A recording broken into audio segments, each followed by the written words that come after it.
Nagarjuna Sagar జనసంద్రాన్ని తలపిస్తోంది. Dam చుట్టుపక్కల ఎక్కడ చూసినా జనాలే దర్శనమిస్తున్నారు. ఇసుకేస్తే రాలనంత జనాలు సాగర్కి రావడంతో రోడ్లన్నీ కూడా వాహనాలతో నిండిపోయాయి. దీంతో నాగార్జున సాగర్ రోడ్లపైన తీవ్ర ట్రాఫిక్ జామ్ ఏర్పడుతోంది. నాగార్జున సాగర్ ట్రాఫిక్పై మరింత సమాచారం మా ప్రతినిధి అశోక్ రెడ్డి అందిస్తారు. అశోక్, నాగార్జున సాగర్లో ఒకవైపు జలసంద్రం, మరోవైపు జనసంద్రాన్ని తలపిస్తున్నటువంటి పరిస్థితి ఉంది.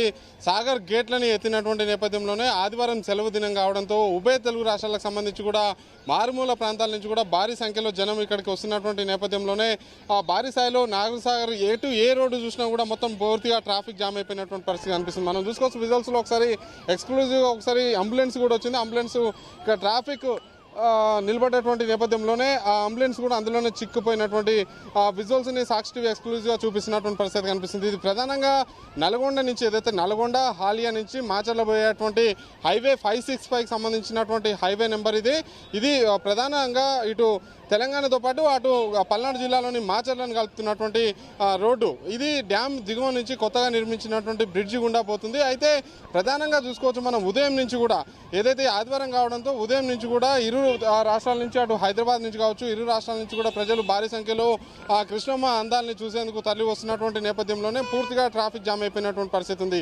ఇది వన్ వే కాదు, రెండు వైపులా వాహనాలు వెళ్ళేటువంటి రోడ్డు. అక్కడ ఏదైతే పైన ట్రాఫిక్ని నియంత్రించాల్సినటువంటి పోలీసులు కేవలం ఇద్దరు, ఒక హోంగార్డ్తో పాటు మరొక కానిస్టేబుల్ మాత్రమే అక్కడ జెన్కోకు సంబంధించినటువంటి కార్యాలయం అది ఏదైతే గెస్ట్ హౌస్కి వెళ్ళేటువంటి రోడ్డు ఉంటుందో అక్కడ ఇద్దరు మాత్రం ఉన్నటువంటి నేపథ్యంలోనే ఆ వాహనాలు ఇటు ఎదురుగా వస్తున్నటువంటి నేపథ్యంలోనే ఇటు మాచర్ల నుంచి నల్గొండకు వెళ్ళేటువంటి వాహనాలు వెళ్లకుండా నిలిచిపోయినటువంటి పరిస్థితి కనిపిస్తుంది. నాగార్జున సాగర్లో మాత్రం ఒక హైదరాబాద్ నగరంలో ఏ విధంగా అయితే ట్రాఫిక్ జామ్ ఉంటుందో ఆ విధమైనటువంటి ట్రాఫిక్ జామ్ ఇక్కడ దర్శనం ఇస్తున్నటువంటి పరిస్థితి ఉంది. ఇది సాయంత్రం వరకు పెరిగేటువంటి అవకాశం ఉంది. ఎందుకంటే సెలవు దినం కావడంతో ఇప్పటికే ఇళ్లలో నుంచి బయలుదేరి సాగర్ వద్దకు బయలుదేరినటువంటి పర్యాటకులు మధ్యలోనే ఉన్నటువంటి నేపథ్యంలోనే సాయంత్రం వరకు కూడా ఈ ట్రాఫిక్ జామ్ అయితే పెరిగేటువంటి అవకాశం ఉన్నటువంటి నేపథ్యంలోనే పోలీస్ శాఖ ఎక్కడికక్కడ ట్రాఫిక్ని డైవర్ట్ చేసి పర్యాటకులు ఇబ్బందులు పడకుండా చొరవ తీసుకోవాల్సినటువంటి అవసరం అవుతుంది. శ్రీనివాస పాషం, అశోక్ రెడ్డి, సాక్షి టీవీ, సాగర్.